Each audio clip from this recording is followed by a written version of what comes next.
আরে সব পুরুষ মহিলা মানে জুতা খোলার মতো কোনো সময় পায় নাই। আর তো গুলি মুহুর গুলি। এই সেই জায়গা, এই জায়গাতে গিয়ে আমরা আশ্রয় নেই, যেখানে এপিবিএন হেডকোয়ার্টার্স এবং এই সোজাসুজি থেকে গুলি করা হচ্ছিল। 5 আগস্ট বিকেলবেলার দগদগে স্মৃতি এখনও বয়ে বেড়াচ্ছে উত্তরা 1 নম্বর সেক্টরের এই মসজিদটি, যেখানে নিশ্চয়ই আপনারা দেখতে পাচ্ছেন যে আসলে এই মসজিদটির প্রতিটি দেয়ালে বিদ্ধ হয়েছে অসংখ্য গুলি। আসলে কি ঘটেছিল এখানে 5 তারিখ বিকেলে আমরা জানার চেষ্টা করব। আপনারা এই যেখানে দাঁড়ালেন এই মসজিদের ছাদে, তো সকালে যখন 12:30 পৌনে 1টার দিকে উত্তরা ওই জসিমউদ্দিনের ওদিক থেকে জনস্রোত আসছিল। তো প্রথমে আমরা খেয়াল করলাম যে সেনাবাহিনী ওরা কিছুটা ব্যারিকেড দেওয়ার চেষ্টা করছে। যখন দেখলো যে জনগণ অনেক আইসে পড়ছে, সেনাবাহিনী নিজেরাই ব্যারিকেড সরিয়ে দিয়ে ওরা চলে গেছে বিভিন্ন দিকে। স্টুডেন্টদেরকে পানির বোতল দিচ্ছিল মানে খাওয়াবার জন্য।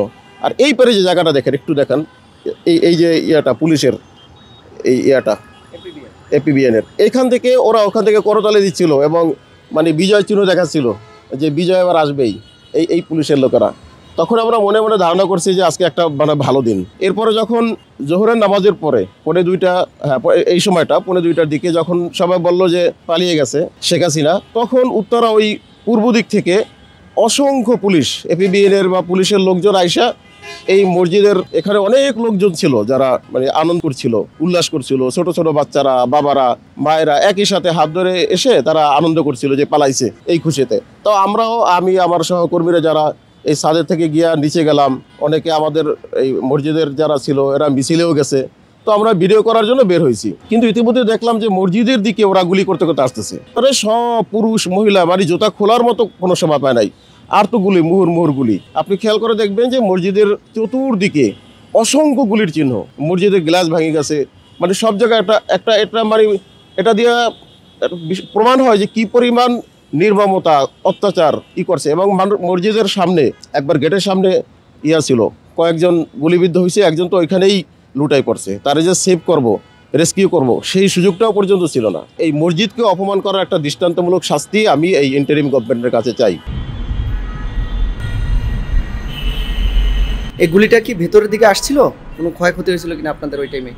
আমরা ভিতরে বলতে তখন তো অনেক ইয়ারা ছিল, মহিলা পুরুষ ভিতরে ছিল, তো এদের গায়ে ছিটে ছিটে হয়তো ইয়াগুলো লাগছে, গাছের গুঁড়াগুলো।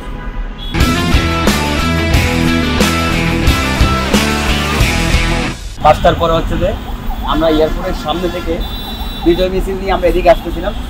হঠাৎ যখন গুলি করা হয়, সো আমি এই সেই জায়গা, এই জায়গাতে গিয়ে আমরা আশ্রয় নেই, যেখানে এপিবিএন হেডকোয়ার্টার্স এবং এই সোজাসুজি থেকে গুলি করা হচ্ছিল। তো আমরা এই থেকে আশ্রয় নিই। এই জায়গা থেকে ঠিক ওই পারে যাওয়ার সময় রাস্তাটা পার হওয়ার সময় আমার বাম পায়ে মেন গুলিটা লাগে, যেটা 7.62 ছিল রাইফেল, যেগুলো এসএমজি রাইফেল গুলি, চাইনিজ রাইফেল বলা হয়। এগুলিটাই আমার লেগে আমি গুলিবিদ্ধ হয়ে রাস্তার এই পাশে ডান পাশে পড়ে। চতুর্দিক থেকে গুলি আসতেছিল। মসজিদটা খুলে দেওয়ার পরপরই এত সংখ্যক ছাত্র ছাত্রী এবং অভিভাবক আমাদের এখানে ঢুকছে। আমাদের এখানে একটা লোকও মারা গেছে গেটের সামনে। আমরা যদি মসজিদটা না খুলে দিতাম আরও বেশি ক্ষতিগ্রস্ত হইতো। এই ফ্যাসিস্ট আওয়ামী লীগ সরকারের মসজিদ, মাদ্রাসা বা ধর্মীয় প্রতিষ্ঠানগুলোর প্রতি তার যে ক্ষোভ, এটা কিন্তু এই নতুন না। এটা যে শুধুমাত্র 5 তারিখেই আপনি যে এই মসজিদের কথা বললেন সেখানে হয়েছে, বিষয়টা এরকম না। এর আগেও আমরা বিভিন্ন সময় দেখেছি যে বাইতুল মুকাররমে পুলিশ জুতা পায়ে ঢুকে মুসল্লিদের উপরে তারা সেখানে লাঠিচার্জ করেছে, মুসল্লিদেরকে রক্তাক্ত করেছে।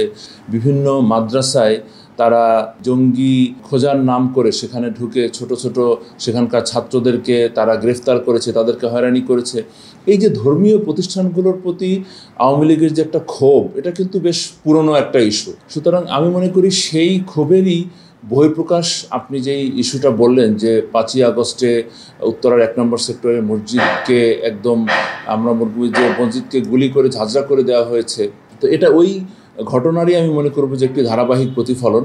মসজিদ হচ্ছে ইসলাম বিদ্বেষীদের টার্গেটের একটা জায়গা, যাতে করে তারা মনে করে যে মসজিদ হচ্ছে symbol of Islam, symbol of Islamic revolution. মিনারটাকে তারা দেখতে পারে না, তারা মিনারগুলোকে গড়িয়ে দিতে চায়। আমি মনে করি আওয়ামী লীগ সরকার যে বাংলাদেশে মুসলমান এবং ইসলামিক যারা ভাবাপন্ন মনোভাবাপন্ন মানুষ, তারা যে আওয়ামী লীগের প্রধান টার্গেট ছিল, এর একটা উদাহরণ হচ্ছে এই যে মসজিদের উপরে গুলিবর্ষণ করা।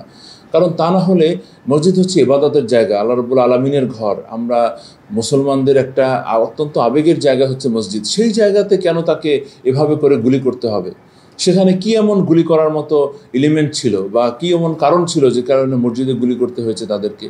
আমি মনে করি যে এটা সম্পূর্ণরূপে যারা আওয়ামী লীগ এবং আওয়ামী লীগের নিয়োগকৃত যারা অস্ত্রধারী ছিল, আমি বলবো যে পোশাকধারী সন্ত্রাসী ছিল সেই সময়ের পুলিশ বাহিনীর সদস্যরা, তারা এটা মানে শুধুমাত্র ইসলামের প্রতি এবং মুসলমানদের প্রতি তাদের মনে যে ঘৃণা এবং বিদ্বেষ, সেটাকে প্রকাশ করার জন্যই তারা মসজিদের উপরে গুলি চালিয়েছে বলে আমি মনে করি। এবং এর ফলশ্রুতিতেই দীর্ঘ সময়ের তাদের এই ইসলাম বিদ্বেষের ফলশ্রুতিতেই কিন্তু মানে বাংলাদেশের ইসলাম প্রিয় মানুষ এবং সাধারণ মানুষ তারা একযোগে রাস্তায় নেমে এসেছিল এবং এর ফলশ্রুতিতেই তাকে পালিয়ে যেতে বাধ্য করা হয়েছে বাংলাদেশ থেকে।